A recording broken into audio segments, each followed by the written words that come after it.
Donc maintenant, on passe à la deuxième étape, la région d'acceptabilité de H0, et c'est là qu'il faudra faire des calculs basés sur la loi normale.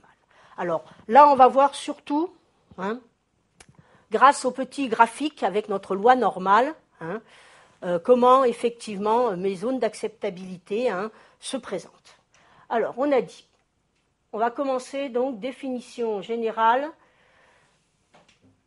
La région d'acceptabilité, c'est-à-dire les régions d'acceptabilité, ça va être défini par ce qu'on appelle aussi des intervalles de confiance théoriques. Faites attention, ce n'est pas les intervalles de confiance pour les paramètres inconnus d'une population mère.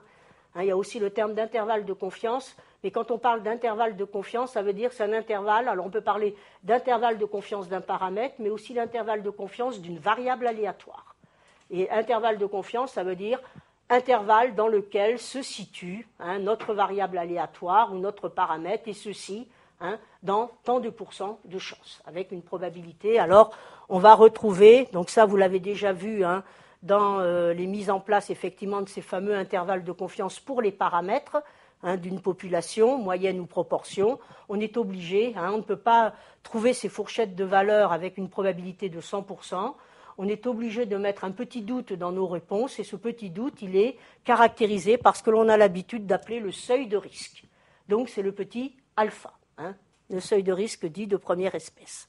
Donc, le but de ce que l'on appelle la région d'acceptabilité, on va avoir à déterminer des intervalles, des fourchettes de valeurs, donc pour x bar et pour f, c'est-à-dire en gros, l'idée, c'est de dire, si effectivement mon hypothèse H0 est vraie, c'est-à-dire si sur ma population totale, la moyenne prend la valeur M0 ou la proportion prend la valeur P0.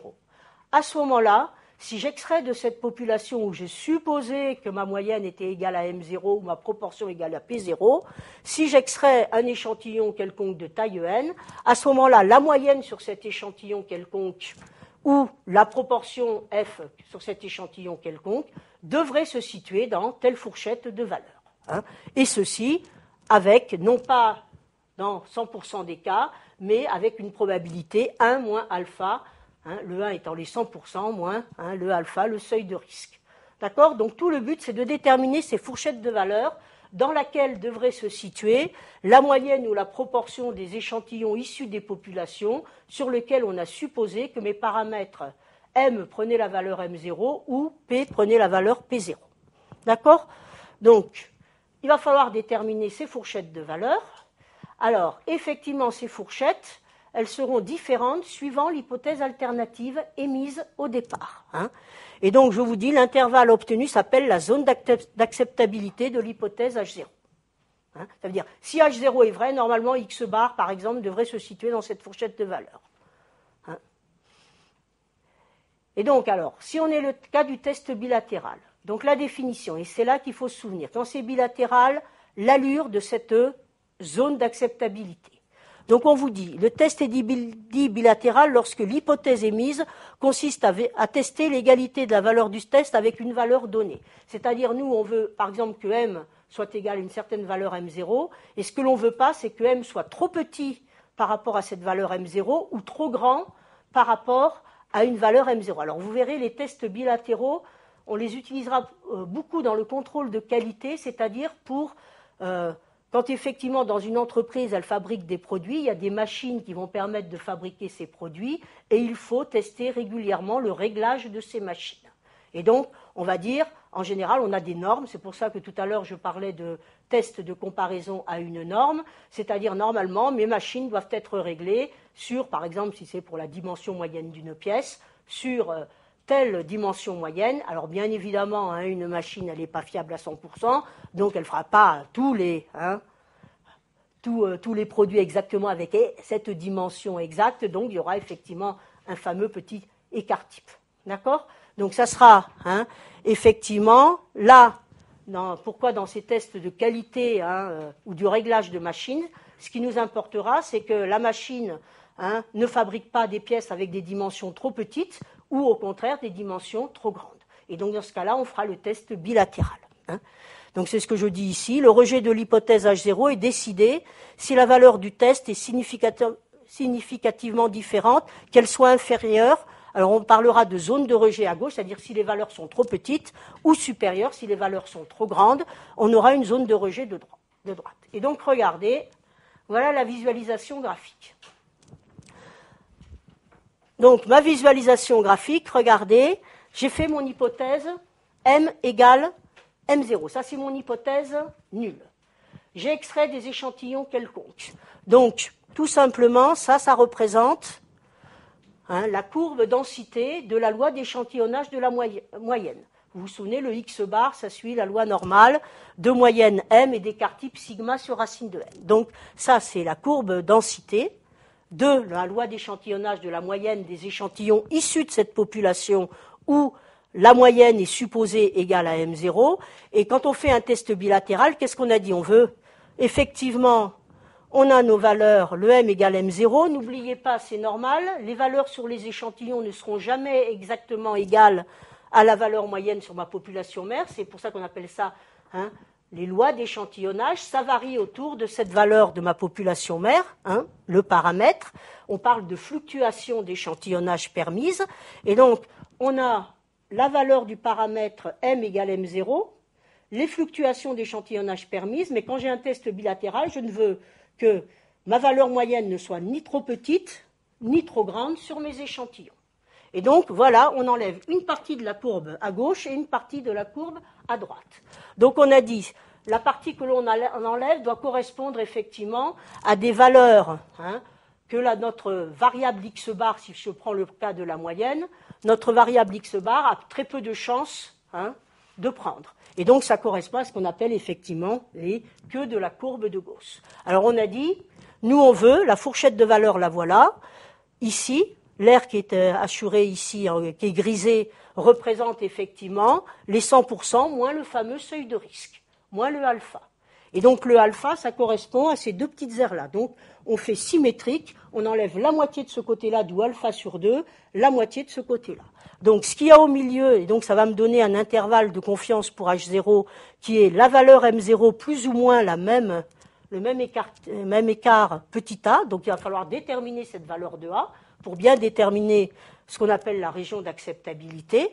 Et puis, donc, les zones de rejet, c'est cette partie-là. Si la valeur, la moyenne sur mes échantillons est supérieure au M0 plus A, ou alors s'il est inférieur au M0 moins A. Donc ça, c'est le cas du test bilatéral. Et donc, ça, c'était la visualisation graphique. Quel sera alors notre problème mathématique, nous, à résoudre? Regardez, ça sera effectivement à déterminer cette fourchette de valeurs. Donc le M0, on le connaîtra. Il faudra pour nous déterminer le petit a. Pour former l'intervalle, M0, qui est la valeur de mon hypothèse H0, M0 plus ou moins ce petit a. De manière que ma variable x bar, moyenne des échantillons issus de cette population où j'ai émise mon hypothèse M égale M0, appartienne à cette fourchette de valeurs. Donc, il faudra trouver le A. Cette fourchette de valeurs, elle sera associée à une probabilité, regardez, 1 moins alpha. Et, donc, il se faudra trouver A, telle que la probabilité que ma variable x bar soit comprise entre ces deux bornes. Mais x bar, c'est pas n'importe quoi. C'est quoi? C'est la loi d'échantillonnage, c'est la moyenne des échantillons. Donc ça, vous l'avez vu, on utilisera cette loi normale. Et donc ça, grâce à la table de la loi normale, on sera capable, après un petit calcul, de trouver cette fourchette. Donc ça sera dans le cas où effectivement, ça sera un test bilatéral. Comment se présentera? Regardez ce qui va différencier les autres tests, c'est tout simplement l'allure de la zone d'acceptabilité. C'est l'intervalle, au lieu d'être centré autour de M0, il aura une allure différente. Alors, je vous ai fait aussi une remarque supplémentaire, c'est que de temps en temps, on aura besoin obligatoirement de l'écart type de la population mère. Quelquefois, dans l'énoncé, cet écart type n'est pas fourni. Obligatoirement, dans les problèmes de test, vous aurez toujours les résultats, valeur moyenne ou proportion de l'échantillon particulier sur lequel vous allez avoir fait des observations, et donc récolter des données, etc. Cet écart type, ça sera donc le sigma prime. En général, il vous sera fourni par l'énoncé.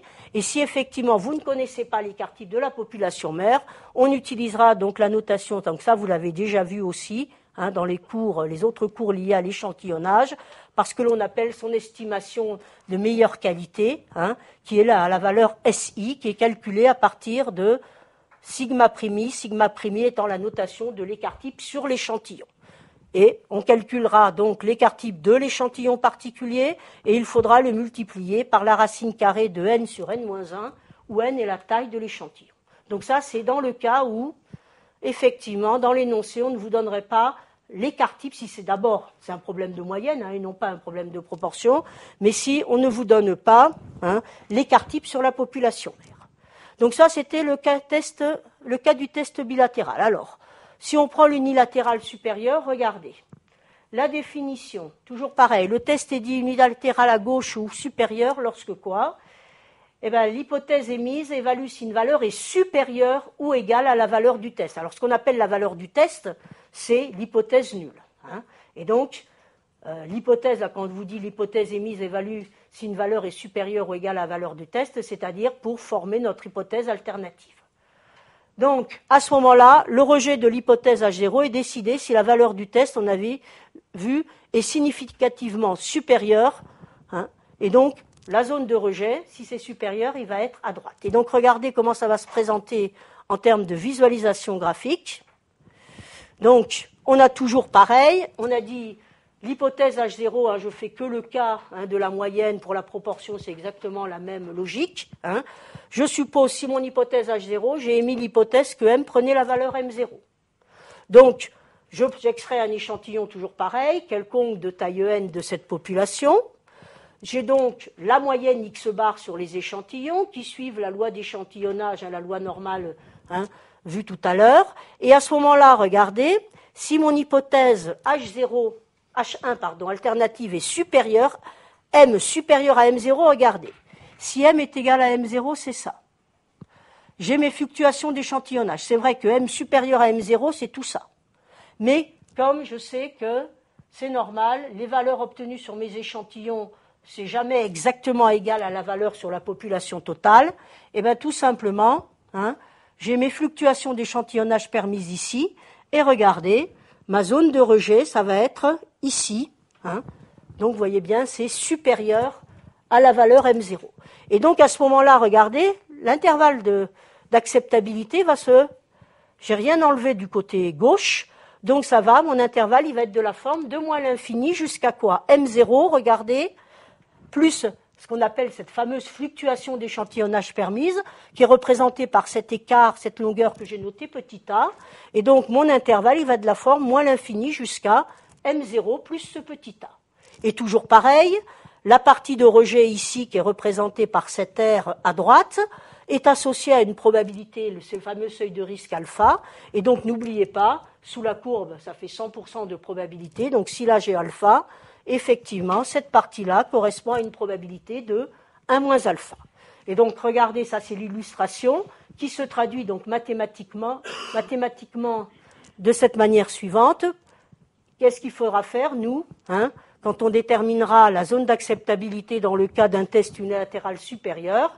Eh bien, il faudra déterminer l'intervalle dans lequel se situe la moyenne des échantillons et regarder la forme qu'elle aura, de moins l'infini jusqu'à un M0 plus A. Donc le but pour nous, ça sera de déterminer le A tel que X bar soit inférieur à M0 plus A, et ceci avec quelle probabilité? Le 1 moins le seuil de risque. Et comment on s'en sortira? Toujours pareil avec, je ne l'ai pas remarqué, la loi d'échantillonnage de la moyenne. Si c'est un problème de proportion, on utilisera la loi d'échantillonnage de la proportion. Donc après, regardez, le cas du test unilatéral inférieur. Eh bien, la définition, au contraire, on dit qu'il est unilatéral inférieur. Eh bien, tout simplement, si l'hypothèse émise évalue si une valeur est inférieure ou égale à la valeur du test. Donc, ça veut dire que l'hypothèse alternative, c'est M pour la moyenne, M inférieur à M0. Et donc, le rejet de l'hypothèse, c'est effectivement si la valeur est trop petite. Et donc, ça va se faire. Donc, ça sera une zone de rejet à gauche. C'est pour ça aussi, que l'on donne d'autres termes à droite ou à gauche. Alors la visualisation graphique, regardez, donc là on va aller un petit peu plus rapidement, toujours la même chose. Mon hypothèse H0 si elle est vraie, M égale M0. Ça, c'est la courbe densité de la moyenne des échantillons issus de cette population où j'ai supposé que M prenait la valeur M0, c'est-à-dire où mon hypothèse H0 est vraie. À ce moment-là, on a dit inférieure. Je ne veux pas qu'elle soit trop petite, la valeur. Donc, je suis ici. Inférieure, c'est là. Mais il y a toujours mon problème de fluctuation d'échantillonnage qu'il faut que je prenne en compte. D'où, regardez, cette fluctuation d'échantillonnage, elle est représentée effectivement par cet écart ici, de longueur petit a. Et donc, j'élimine cette partie-là. Et ma zone d'acceptabilité, regardez, elle va aller de M0 moins cette valeur petit a, mais jusqu'à plus l'infini. Et toujours pareil, là j'enlève une probabilité alpha. Donc, dans ma zone d'acceptabilité, elle est associée à une probabilité 1 moins le seuil de risque. Et donc, regardez, au niveau de l'intervalle, la détermination pratique, on va le faire sur les exercices, et bien regardez, l'allure, l'intervalle que l'on aura à déterminer aura une forme M0 moins ce petit a, c'est la valeur de petit a qu'il faudra déterminer grâce à la table de la loi normale jusqu'à plus l'infini. Et cet intervalle avec une probabilité 1 moins alpha. Et sachant que si x bar appartient à M0 moins a jusqu'à plus l'infini, ça veut dire tout simplement que x bar est supérieur à M0 plus a. D'accord ? Donc voilà, il va falloir déterminer ces intervalles. Vous allez voir sur les exemples, je pense que ça sera plus facile. Mais toujours pareil, en maths, il faut mettre en place une méthode d'abord générale pour avoir les notations, etc. Et après, on applique. D'où, ça y est, on a fait. Donc c'est là, c'est cette deuxième étape où il y aura les petits calculs à faire. Et après, la règle de décision, ça va être excessivement simple. Donc, le principe sera toujours le même, que le test soit bilatéral, unilatéral à gauche ou à droite.